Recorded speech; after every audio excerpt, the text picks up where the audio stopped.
आपको पता होगा कि आपके यहाँ जो कथा चल रही है ये केवल आप ही लोग नहीं सुनते हो, ये विज्ञान के माध्यम से, यूट्यूब चैनल के माध्यम से 500 से भी ज्यादा व्यक्ति सुनते हैं। तो ये उनके सुनने की व्यवस्था है। तो मैं निवेदन ये कर रहा था साथियों कि जिस प्रकार से आपने प्याज देखा होगा, प्याज का परत दर परत उसका छिलका निकालना पड़ता है। एक निकाला, फिर अंदर एक और परत मिल जाती है, फिर अंदर गए तो एक और परत मिल जाती है। ये होता है ना। उसी तरीके से मनुष्य शरीर की भी 3 परतें हैं। एक है स्थूल शरीर, दूसरा सूक्ष्म शरीर और तीसरा कारण शरीर। जो स्थूल शरीर है उसे आप देख सकते हो, स्पर्श कर सकते हो। जो सूक्ष्म शरीर है उसको आप महसूस कर सकते हो, वो आपके अनुभव में आ सकता है। भले वो थोड़ी दूर हो, लेकिन आप टेलीफोन के माध्यम से उसके सूक्ष्म शरीर को आप समझ सकते हैं, क्योंकि वो विचार के रूप में व्यक्ति के होता है। एक उससे भी गहरा है, उससे भी अंदर एक और है, वो है कारण शरीर, उसका भाव शरीर, व्यक्ति की भावनाएं।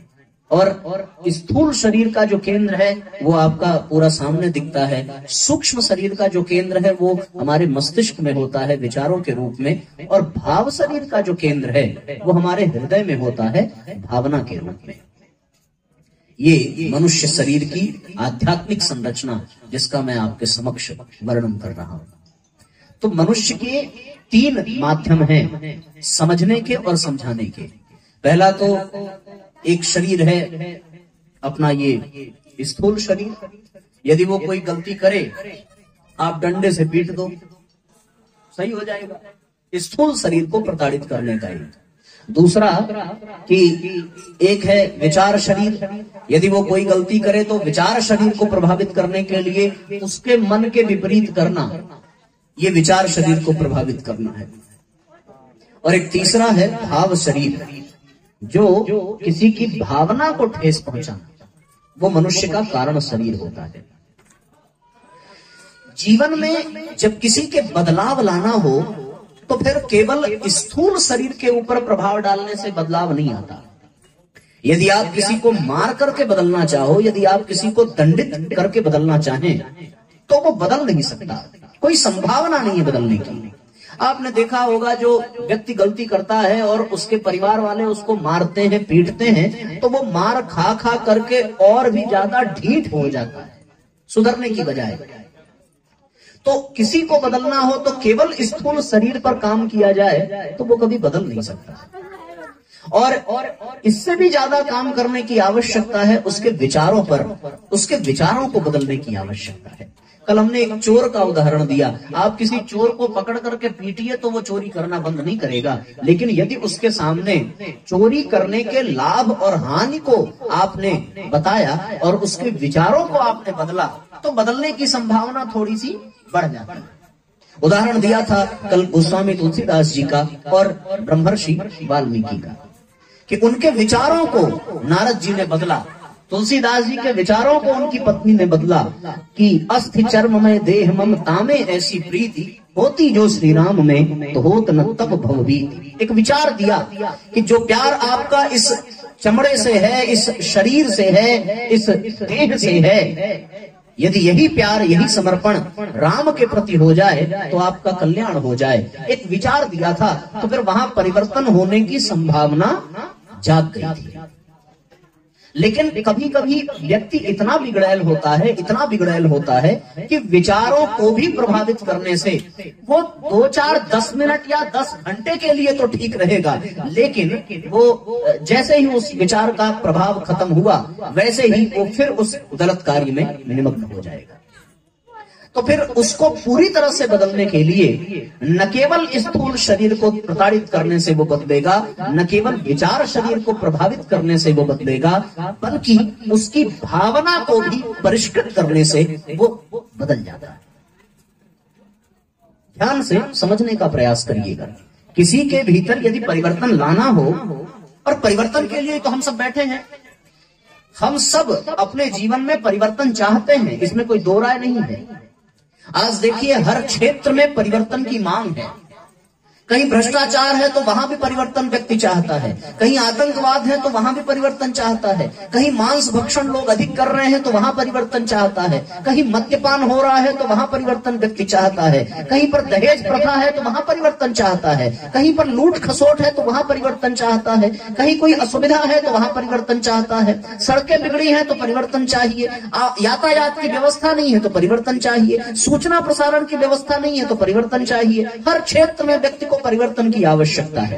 अरे परिवर्तन तो ये बहुत बड़ी बात हो गई, यदि वो अपने घर की चौकी और कुर्सी को किसी एक स्थान पर 6 महीने से अधिक रख दे तो फिर उसके बाद वो उसमें भी परिवर्तन चाहता है, कभी उठा करके इस तरफ रखेगा, कभी उस तरफ रखेगा और बार बार परिवर्तन करके देखेगा कि कैसे कहां अच्छा लग रहा है।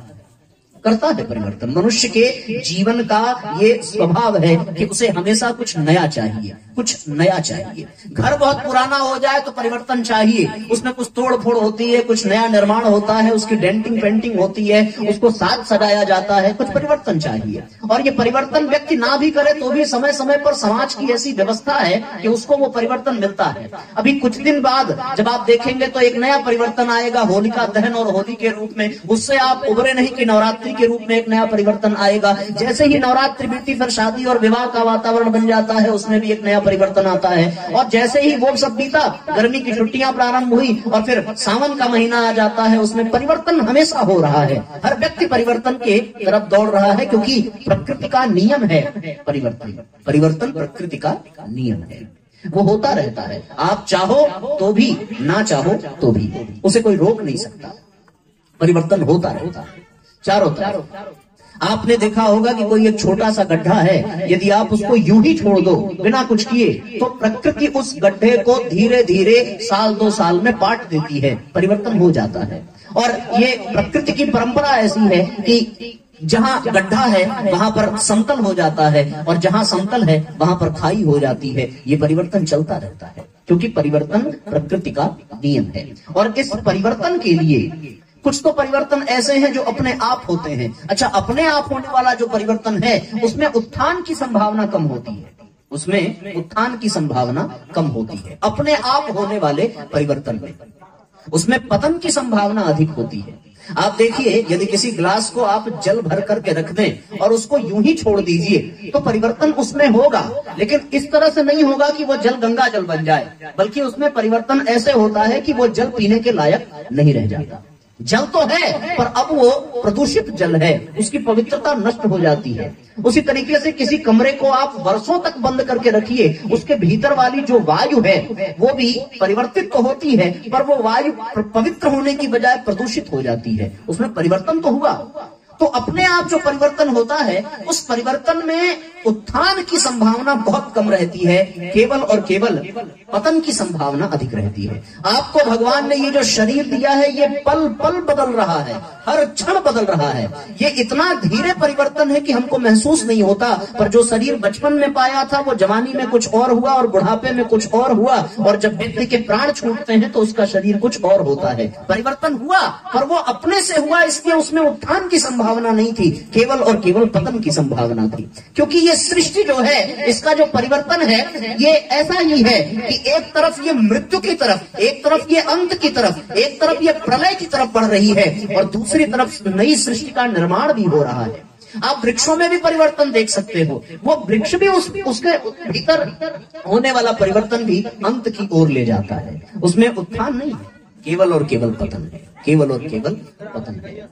तो अपने आप होने वाला परिवर्तन हमें बर्बाद करता है, बेकार करता है, वृद्ध बनाता है, असहाय करता है, मौत की तरफ ले जाता है, मृत्यु की तरफ, अंत की तरफ ले जाता है। अपने आप होने वाला जो परिवर्तन है वो हमारे काम का नहीं है। हमें ये मनुष्य योनि मिली, इसमें भी हमें परिवर्तन के लिए ये जन्म मिला, पर ये परिवर्तन ऐसा होना चाहिए जिसमें उत्थान की संभावना हो, ऊपर उठने की संभावना हो, आसमान छूने की संभावना हो, एक लक्ष्य प्राप्त करने की संभावना हो।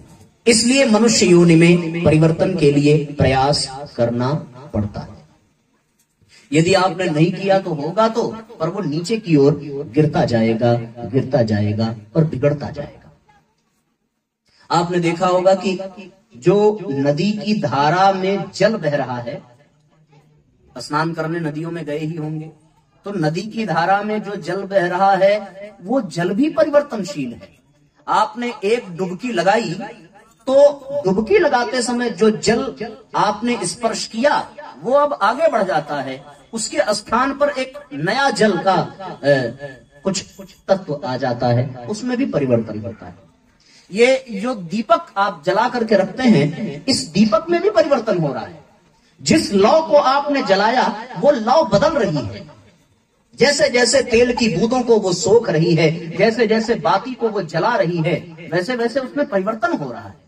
वो परिवर्तन इतना धीरे है कि हमें महसूस नहीं होता, लेकिन वो होता है, इसमें कोई दो राय नहीं है। हम सबने पढ़ा है कि पृथ्वी अपने धुरी पर चक्कर लगा रही है, पर कभी ये महसूस हुआ कि धरती चक्कर लगा रही है, ये महसूस नहीं होता। लेकिन सत्य तो यही है कि वो अपनी धुरी पर घूम रही है, परिवर्तन हो रहा है। सूर्य को, चंद्रमा को किसी ने चलते हुए नहीं देखा। आप देख रहे हो और आपके देखते देखते वो वहां से वहां चला जाए, ऐसा होता नहीं है। लेकिन फिर भी जब आप सुबह सो करके उठो तो वो पूरब में दिखेंगे, और शाम जब होने लगे तो वो अस्तांचल की ओर दिखेंगे, पश्चिम की ओर दिखेंगे। ये कैसे हुआ? अचानक नहीं हुआ, ये बहुत धीरे परिवर्तन हो रहा है, जो हमारे अनुभव में नहीं आ रहा है पर हो रहा है वो परिवर्तन। तो जितने भी अपने आप होने वाले परिवर्तन हैं साथियों, वो अंत की तरफ ले जाते हैं। किधर ले जाते हैं? अंत की तरफ, समाप्ति की ओर, नष्ट प्राय होने की ओर ले जाते हैं। हम सब, जिसने जन्म लिया है उसका जीवन भी परिवर्तनशील है, और वो बढ़ते बढ़ते बढ़ते बढ़ते काल के मुख का ग्रास बन जाता है। कालो जगत भक्षक, सब काल के मुख में समाहित हो जाता है, केवल इसलिए क्योंकि परिवर्तन प्रकृति का नियम है। एक मनुष्य योनि ही ऐसी है जो परिवर्तन को उत्थान में बदल सकती है, पतन के बजाय।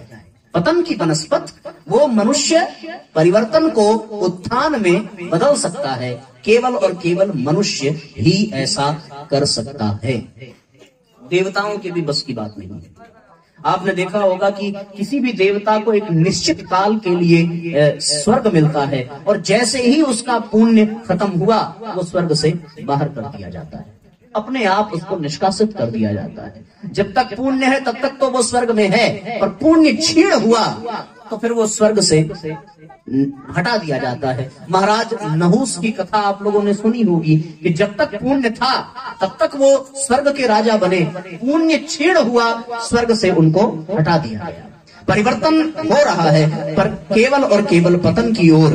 लेकिन मनुष्य योनि एक ऐसी योनि है जिसमें भोग के साथ साथ योग की संभावना है, और योग के कारण ही मनुष्य योनि में होने वाले परिवर्तन में उत्थान की पूरी पूरी संभावना रहती है। एक मनुष्य के भीतर परिवर्तन के लिए, उत्थान के लिए इतनी संभावना है जितनी किसी अन्य योनि में हो नहीं सकती। आपने देखा होगा कि यही मनुष्य वो है जो यदि पतन का मार्ग अपनाए तो रावण बनते देर नहीं लगती, और यदि उत्थान का मार्ग अपना ले तो इसी मनुष्य को राम बनते हम सब ने देखा है। यदि मनुष्य गिरने पर उतर आवे तो उसे कंस बनते देर नहीं लगता, लेकिन यदि ऊपर उठना चाहे तो वो जगत गुरु कृष्ण बन जाता है। परिवर्तन है, पर वो उत्थान का परिवर्तन है। यहाँ पर जब ऊपर लोग उठते हैं तो बुद्ध बनते हैं, और नीचे गिरते हैं तो वो बुद्धू भी बन जाते हैं। उसमें कोई बहुत बड़ी बात नहीं होती। कभी कभी यहाँ पर आपने परमहंसों को भी देखा होगा, और कभी कभी आपने यहाँ पर पागलों को भी देखा होगा, क्योंकि परिवर्तन होने की संभावना तो है, लेकिन ये दर्शाता है कि यहाँ परिवर्तन उत्थान के लिए भी हो रहा है, यहाँ परिवर्तन ऊपर उठने के लिए भी हो रहा है। और यदि आप देखो तो परिवर्तन भी दो ही प्रकार का है ना। जब बचपन से यौवन आया तो वो परिवर्तन पतन का नहीं, उत्थान का है एक तरीके से देखें। लेकिन यौवन से जब वृद्धा की ओर गए तो फिर वो पतन का है। यद्यपि है दोनों पतन का ही, क्योंकि वो युवा हो ही इसलिए रहा है कि उसके शरीर की वो सौम्यता, वो मधुरता, वो लावण्य, वो सब घटता जा रहा है। जो बच्चा बचपन में बहुत क्यूट, बहुत प्यारा, बहुत सुंदर लग रहा था, अब उसकी दाढ़ी मोछ आ जाती है। जिसको हमें चूमने का मन करता था अब उसकी मूछें गड़ने लगेंगी, अब वो प्यार करने का मन नहीं करेगा, वो मोहब्बत अब नहीं जागेगी उसको देख करके। यदि अब जागती है तो वो फिर आध्यात्मिक प्यार नहीं होगा, बल्कि वो वासना होगी। तो इसलिए साथियों वहां भी परिवर्तन है, लेकिन वो उत्थान का नहीं है। तो मैं ये कह रहा था कि परिवर्तन मनुष्य योनि में केवल और केवल उत्थान की संभावना लेकर के आता है। इसलिए साथियों, हम लोगों को भी ऐसे परिवर्तन पर विचार करना चाहिए, पर ये खुद से नहीं होता, इसके लिए प्रयत्न करना पड़ता है। और ये प्रयत्न तब संभव होता है जिस विषय के समझाने के लिए, जिस विषय को बताने के लिए हमने इस बात को प्रारंभ किया है, अब हम उस ओर धीरे धीरे बढ़ रहे हैं कि ये परिवर्तन तब होता है उत्थान की ओर जब हम प्रयत्न करते हैं, और वो प्रयत्न तब सफल होता है जब उस प्रयत्न को स्थूल शरीर, सूक्ष्म शरीर और कारण शरीर पर एक साथ किया जाता है। फिर से कह दूं कि यदि किसी को बदलना है और डंडे से आपने पीटना प्रारंभ किया तो वो ढीठ बन जाएगा। उदाहरण के तौर पर यदि कोई शराब पीता है, उदाहरण के तौर पर यदि कोई शराब पीता है, तो शराब पीने वाले को आपने पीटना प्रारंभ किया तो वो उस समय भले कबूल ले कि हम नहीं पिएंगे, लेकिन क्या न पीने की बात उसके पल्ले पड़ेगी? फिर मौका मिलेगा, फिर पिएगा। कुछ लोगों ने कोशिश की भी होगी पीटने की, पर लाभ हुआ नहीं होगा। क्यों नहीं हुआ? क्योंकि आपने केवल स्थूल शरीर पर काम किया, बस। अच्छा, इसके ऊपर एक और ज्यादा प्रभावकारी क्षेत्र है, उसका विचार शरीर। किसी दिन शांति से बैठो, बैठ करके उसको समझाओ कि भैया इससे बड़ा नुकसान है, जमीन जायदाद सब बिक जाता है, बीवी के गहने गिरवी रख लिए जाते हैं। आप उसके विचारों को बदलने का प्रयास करेंगे, एक प्रयत्न होगा, लेकिन ये वाला जो प्रयत्न है ये शारीरिक दृष्टि से नहीं है, मारने पीटने वाला नहीं है। अब की बार जो मारने पीटने पर वो सुनने को भी तैयार नहीं था, पर अब प्यार से उसके विचारों को स्पर्श करने पर अब वो थोड़ा थोड़ा सोचने पर विवश होगा कि यार बात तो सही है कि सब कुछ बिक जाता है, जमीन जायदाद गहने, बच्चों का भविष्य समाप्त हो जाता है। ये केवल और केवल विचारों के परिवर्तन से हो रहा है, पर यह भी परिवर्तन पूर्ण रूपेण नहीं है। जब तक विचार उसके प्रभावित रहेंगे और जब तक विचारों का असर रहेगा, तब तक ही वो शराब से दूर रहेगा। जैसे ही वो विचार हटे, जैसे ही उसका प्रभाव समाप्त हुआ, वो फिर जाकर के पीने लगेगा। तो अब क्या किया जाए? तो फिर अंतिम जो रास्ता है वही सबसे ज्यादा कारगर होता है, और वो अंतिम रास्ता है कि उसकी भावना को स्पर्श किया जाए, उसके भाव को मोड़ने का प्रयत्न किया जाए। विचारों से काम चला नहीं, शारीरिक कष्ट देने से काम चला नहीं, तो अब उसके भावनाओं को बोलने का, उसकी भावनाओं को स्पर्श करने का प्रयास किया जाए। कोई पिता अपने बच्चे को जीवन भर समझाए, पर वो कभी समझता नहीं है। यदि किसी पिता के 3-4 बच्चे हैं और 3-4 में से वो अपना बड़े बेटे को जिम्मेदारी देना चाहता है और जिम्मेदारी सौंपना चाहता है, लेकिन वो देखता है कि इसको योग्य बना लूं, इसको सुपात्र बना लूं, पर वो बना नहीं पाता है, इसके बावजूद भी वो प्रयत्न उसका बेकार हो जाता है।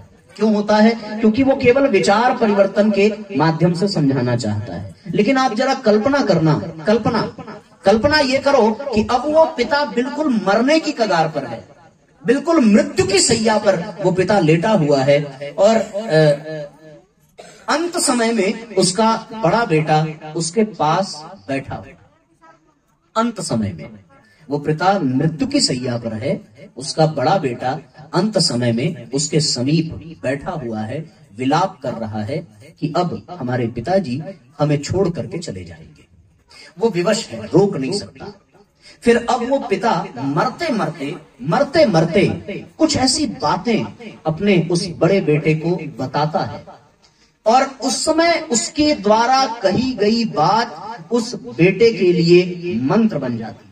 जो पिता जीवन भर उसे बदल नहीं पाया, लेकिन अब मृत्यु की सैया पर कहे गए कुछ शब्द उस बड़े बेटे के हृदय में बैठ जाते हैं, और फिर पिता के जाने के बाद जो बेटा अब तक नालायक था, अब तक जिम्मेदार नहीं था, पिता के अंत समय में कहे गए बातों से वो पूर्ण रूपेण बदल जाता है और एक जिम्मेदार इंसान, एक जिम्मेदार व्यक्तित्व बन करके उभरता है। इस दृश्य को आप लोगों ने फिल्मों में बहुत देखा होगा। फिल्मों में हम लोग ये देखते हैं। तो कभी ध्यान दो कि जो दिखाया जा रहा है उसका संदेश क्या है, कि मतलब जो माँ जीवन भर अपने बेटे को समझाती रही कि शराब मत पियो, शराब मत पियो, गंदे काम न करो, लेकिन वो बेटा कभी नहीं मानता। पर वो माँ मरने की कगार पर है और अंत समय में जाते जाते उसने बेटे से वचन लिया कि मैं तो जा रही हूँ, पर मुझे वचन दो कि तुम आज के बाद शराब नहीं पियोगे। वो उस समय जो उसकी भावना में असर होता है वो असर जीवन भर रहता है और वो बेटा पूरी तरह से बदल जाता है। क्यों होता है ऐसा? केवल इसलिए कि अब तक आपने शारीरिक दंड दिया, उसका भी असर कुछ पल के लिए रहा। अब तक आपने विचारों को बदलने की कोशिश की, उसका भी असर कुछ पल के लिए, कुछ दिन के लिए रहा। लेकिन जब भाव बदल गया, जब भाव बदल गया तो फिर साथियों पूरा जीवन बदल जाता है। एक और उदाहरण से आपको समझाऊं। देखो, भावना की शक्ति बड़ी मजेदार होती है, बड़ी ताकतवर होती है भावना की शक्ति। कभी आपने विचार किया कि दूसरे के स्त्रियों को देखने पर वासनात्मक विचार आ जाते हैं? मैं बहुत बड़ी बात कहने जा रहा हूं, आप इसकी गहराई को समझना और बहुत ध्यान से सुनना कि दूसरे की स्त्रियों को देख करके वासनात्मक विचार आ जाते हैं, लेकिन हम अपने घर की महिलाओं को देख करके कोई भी वासनात्मक चिंतन नहीं कर पाते, जबकि वो माँ जिसके स्तन का पान किया है कभी भी वासनात्मक विचार नहीं आता। क्यों नहीं आता? इसलिए नहीं आता कि विचारों में सच्चाई है, बल्कि इसलिए नहीं आता क्योंकि वो जो हमारे घर में महिला है उसके प्रति माँ का भाव है और उस भाव के कारण वो हमें देवी लगती है। लेकिन जो अन्य महिलाएं हैं उनके साथ वो भाव नहीं जुड़ा है, इसलिए वो हमें देवी नहीं लगती।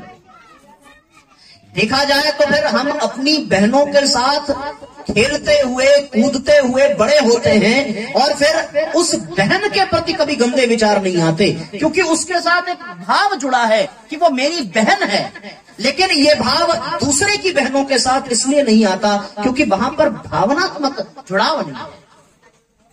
तो इसलिए व्यक्ति को बदलने की संभावना तभी साकार होती है जब उसके भावों को बदला जाए, न कि उसके शरीर के नियम को, न कि उसके विचारों को। बदलाव होना जरूरी है, बदलाव होगा भी, ऐसा नहीं है कि बदलाव नहीं होगा, लेकिन वो बदलाव भावना के स्तर पर होना चाहिए। एक बार भाव बदल गया तो फिर जीवन बदल जाता है। आपने देखा होगा कि किसी का किसी से झगड़ा हो जाए, किसी का किसी से बैर हो जाए तो विचारों में मतभेद हो जाता है। विचारों में ये मान लिया कि यार ये आदमी बहुत गंदा है, बहुत बुरा है, बहुत निकृष्ट है, सब कुछ कह दिया, लेकिन फिर भी सामने आने पर दंड प्रणाम की, लोकाचार की प्रक्रिया हो जाती है। लेकिन जिस दिन उसके भावना को आहत हो गया, उसकी भावना जिस दिन आहत हो गई, जिस दिन उसकी भावना को ठेस पहुंचा, उस दिन वो व्यक्ति नजर से उतर जाता है और जिसको अब तक प्रणाम किया था अब उसे वो देखना भी नहीं चाहता, केवल इसलिए क्योंकि अब उसकी भावना आहत हो गई, अब उसकी भावना को ठेस पहुंचा। इसलिए साथियों, यदि हमें परिवर्तन करना है तो फिर वो परिवर्तन भावना के स्तर पर होना चाहिए।